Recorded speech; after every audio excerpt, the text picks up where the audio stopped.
សូមជម្រាបសួរបងប្អូនទាំងអស់គ្នាថ្ងៃនេះខ្ញុំនិយាយពីនីតិវិធីក្នុងការតាក់តែងច្បាប់នៅក្នុងដំណើរការបង្កើតច្បាប់គឺជាការបង្កើតនិងអនុម័តច្បាប់ថ្មីឬកែប្រែច្បាប់ចាស់ដែលមានស្រាប់នៅពេលរាជាណាចក្រកម្ពុជាមានស្ថាប័នចំនួន3ដែលអាចផ្ដួចផ្ដើមដំណើរការបង្កើតច្បាប់បានរួមមានសមាជិករដ្ឋសភាសមាជិកប្រសិទ្ធិនិងនាយករដ្ឋមន្ត្រីនៅក្នុងនេះដែរខ្ញុំបានបែងចែកជា4ផ្នែកផ្នែកទី1និយាយពីដំណើរការពិនិត្យនិងអនុម័តសេចក្តីព្រាងច្បាប់ផ្នែកទី2និយាយពីដំណើរការពិនិត្យនិងអនុម័តសេចក្តីស្នើច្បាប់ផ្នែកទី3និយាយពីការបំពេញដំណើរការត្រួតពិនិត្យឡើងវិញរវាងរដ្ឋសភានិងប្រសិទ្ធិនិងផ្នែកទី4និយាយពីការចូលធរមាននៃច្បាប់ផ្នែកទី1ដំណើរការពិនិត្យនិងអនុម័តសេចក្តីព្រាងច្បាប់ប្រសិនបើច្បាប់នេះត្រូវបានដូចដើមគំនិតឬរៀបចំដោយស្ថាប័នរដ្ឋាភិបាលច្បាប់នេះត្រូវបានគេហៅថាសេចក្តីព្រាងច្បាប់ដើម្បីដូចដើមសេចក្តីព្រាងច្បាប់រដ្ឋាភិបាលត្រូវអនុវត្តតាមជំហានទាំងនេះដំបូងរដ្ឋាភិបាលត្រូវពន្យល់ពីតម្រូវការនៃច្បាប់ថ្មីហើយរដ្ឋាភិបាលត្រូវរៀបចំសេចក្តីថ្លែងការណ៍ឬក៏សេចក្តីថ្លែងហេតុអំពីមូលហេតុនៃការបង្កើតច្បាប់សេចក្តីព្រាងច្បាប់ត្រូវបានរៀបចំឡើងស្របតាមស្ថាប័នរដ្ឋាភិបាលក្រសួងទីស្តីការគណៈរដ្ឋមន្ត្រីក្រុមប្រឹក្សានៃច្បាប់ក្រុមប្រឹក្សាសេដ្ឋកិច្ចសង្គមវប្បធម៌កិច្ចប្រជុំអន្តរក្រសួងនិងនាយករដ្ឋមន្ត្រីនៅពេលដែលសេចក្តីព្រាងច្បាប់នឹងត្រូវបានអនុម័តដោយអង្គនីតិប្រតិបត្តិសេចក្តីព្រាងច្បាប់នេះត្រូវបញ្ជូនទៅរដ្ឋសភាដែលជាអ្នកបញ្ជូនបន្តទៅគណៈកម្មាធិការចិន្ត្រៃយ៍ដើម្បីធ្វើការត្រួតពិនិត្យនិងផ្ដល់យោបល់ទី2និយាយអំពីដំណើរការពិនិត្យនិងអនុម័តសេចក្តីស្នើច្បាប់ប្រសិនបើរដ្ឋសភាឬក៏ប្រសិទ្ធិជាអ្នកស្នើច្បាប់នេះត្រូវហៅថាសេចក្តីស្នើច្បាប់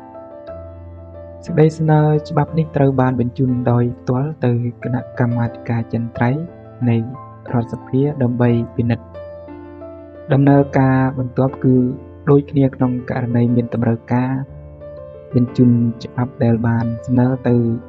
គណៈកម្មការជំនាញដែលពាក់ព័ន្ធនិងខ្លឹមសារនៃច្បាប់ដើម្បីពិនិត្យនិងផ្ដល់យោបល់បន្ថែមទាំងគណៈកម្មការអចិន្ត្រៃយ៍និងគណៈកម្មការជំនាញមានជម្រើស3នៅពេលដែលពិនិត្យឡើងវិញនៅអត្ថបទច្បាប់ដែលបានដាក់ជូនមិនត្រូវពិចារណាឬក៏ពិចារណាជាបន្ទាន់នៅក្នុងសម័យប្រជុំពេញអង្គមុននឹងការពិភាក្សាលើច្បាប់រដ្ឋសភាត្រូវអនុម័តរបៀបវារៈជាមុនសិនតាមរយៈការបោះឆ្នោតចំហនៅពេលដែលរបៀបវារៈនឹងត្រូវបានអនុម័តសមាជិករដ្ឋសភានឹងពិភាក្សាលើសេចក្តីព្រាងច្បាប់ឬក៏សេចក្តីស្នើច្បាប់តាមនីតិវិធីបន្ទាប់ពីច្បាប់នឹងត្រូវបានលើកមកពិភាក្សាក្នុងសម័យប្រជុំសមាជិករដ្ឋសភាអាចពិនិត្យនិងធ្វើវិសោធនកម្មបានបន្ទាប់មករដ្ឋសភានៅក្នុងសម័យប្រជុំពេញអង្គដដែលសម្រាប់អនុម័តឬក៏មិនអនុម័តលើសេចក្តីស្នើវិសោធនកម្មនៅក្នុងករណីសេចក្តីព្រាងច្បាប់រដ្ឋសភានឹងអញ្ជើញតំណាងដែលជាអ្នកដូចដើមសេចក្តីព្រាងច្បាប់នេះពីស្ថាប័នរដ្ឋាភិបាលមកការពារច្បាប់ក្នុងករណីសេចក្តីស្នើច្បាប់សមាជិករដ្ឋសភាដែលបានស្នើច្បាប់នេះអាចបង្កើតក្រុមដើម្បីការពារច្បាប់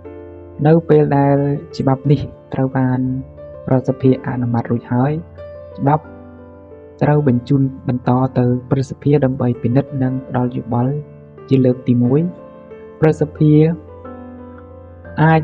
ស្នើកែប្រែឬក៏ផ្លាស់ប្ដូរខ្លឹមសារនៃសេចក្តីព្រាងច្បាប់ឬសេចក្តីស្នើច្បាប់ក្នុងរយៈពេល30ថ្ងៃបន្ទាប់ពីទទួលបានការដាក់ស្នើប្រសិនបើលើសពី1ខែច្បាប់នឹងត្រូវអនុម័តបន្ទាប់ពី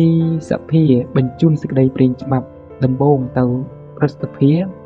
ពមានជម្រើស3គឺមិនឆ្លើយតបក្នុងរយៈពេលកំណត់ពិនិត្យនិងអនុម័តច្បាប់និងស្នើសុំការកែសម្រួលផ្នែកទី3និយាយអំពីការបង្វិលដំណើរការត្រួតពិនិត្យឡើងវិញរវាងរដ្ឋសភានិងព្រឹទ្ធសភាដំណើរការនៃការត្រួតពិនិត្យច្បាប់រវាងរដ្ឋសភានិងព្រឹទ្ធសភាកើតឡើងក្នុងរយៈពេល1ខែបន្ទាប់ពីការអនុម័តសេចក្តីព្រាងច្បាប់ឬស្នើច្បាប់ប្រសិនបើព្រឹទ្ធសភាឲ្យធ្វើវិសោធនកម្មច្បាប់នេះត្រូវបញ្ជូនទៅរដ្ឋសភាវិញម្ដងទៀតដើម្បីពិនិត្យលើកដំបូងក្នុងករណីនេះរដ្ឋសភាមានជម្រើស3ទទួលយកការកែប្រែនិងបញ្ជូនច្បាប់ដែលបានកែប្រែដោយផ្ទាល់ទៅព្រះមហាក្សត្រដើម្បីប្រកាសឲ្យប្រើ2បដិសេធឬទទួលយកការកែប្រែខ្លះហើយក៏បញ្ជូនច្បាប់នេះទៅត្រឡប់ទៅព្រឹទ្ធសភាវិញដើម្បីពិនិត្យម្ដងទៀត3បដិសេធទាំងស្រុងនៅការកែប្រែផ្ដល់ដោយព្រឹទ្ធសភាហើយបញ្ជូនច្បាប់នេះទៅព្រឹទ្ធសភាដើម្បីពិនិត្យម្ដងទៀតបើសិនបើព្រឹទ្ធសភាទទូចលើសេចក្តីស្នើវិសោធនកម្មរដ្ឋសភាអាចពិនិត្យឡើងវិញលើសេចក្តីស្នើវិសោធនកម្មនេះជាលើកទី2ក្នុងករណីនេះរដ្ឋសភាអាចទទួលយកឬបដិសេធចោលទាំងស្រុងនៅសំណើរបស់ព្រឹទ្ធសភាសម្រាប់ការកែប្រែនេះតាមជំរើសណាក៏ដោយច្បាប់នេះនឹងត្រូវបញ្ជូនទៅព្រះមហាក្សត្រដើម្បីប្រកាសឲ្យប្រើនៅពេលភាគីទាំងពីរឈានដល់ការឯកភាពគ្នានិងស្រុះស្រួលឬសេចក្តីព្រាងឬស្នើច្បាប់នេះត្រូវបញ្ជូនទៅរដ្ឋសភាវិញមុននឹងបញ្ជូនទៅទីស្តីការគណៈរដ្ឋមន្ត្រីបន្ទាប់មករដ្ឋាភិបាលត្រូវរៀបចំឯកសារគាំទ្រហើយបញ្ជូនរួមជាមួយសេចក្តីព្រាងច្បាប់ឬស្នើច្បាប់ដែលបានអនុម័តរួចរាល់ដោយអង្គនីតិបញ្ញត្តិទៅព្រះមហាក្សត្រដើម្បីប្រកាសឲ្យប្រើតាមរយៈព្រះរាជក្រមផ្នែកទី4និយាយអំពីការចូលជាធរមាននៃច្បាប់ដែលរដ្ឋសភាបានអនុម័តនិងព្រឹទ្ធសភាបានពិនិត្យចាប់សពគ្រប់រួចហើយត្រូវបានព្រះមហាក្សត្រទ្រង់ឡាយព្រះហត្ថលេខាប្រកាសឲ្យប្រើត្រូវចូលជាធរមាននៅរាជធានីភ្នំពេញក្នុងរយៈពេល10ថ្ងៃគត់ក្រោយពីថ្ងៃប្រកាសឲ្យប្រើនិងទូទាំងប្រទេសក្នុងរយៈពេល20ថ្ងៃគត់ក្រោយពីថ្ងៃប្រកាសឲ្យប្រើប៉ុន្តែបើច្បាប់នេះបានចែងថាជាការប្រញាប់នេះត្រូវចូលជាធរមាននៅទូទាំងប្រទេសក្រោយថ្ងៃប្រកាសឲ្យប្រើសូមអរគុណច្រើន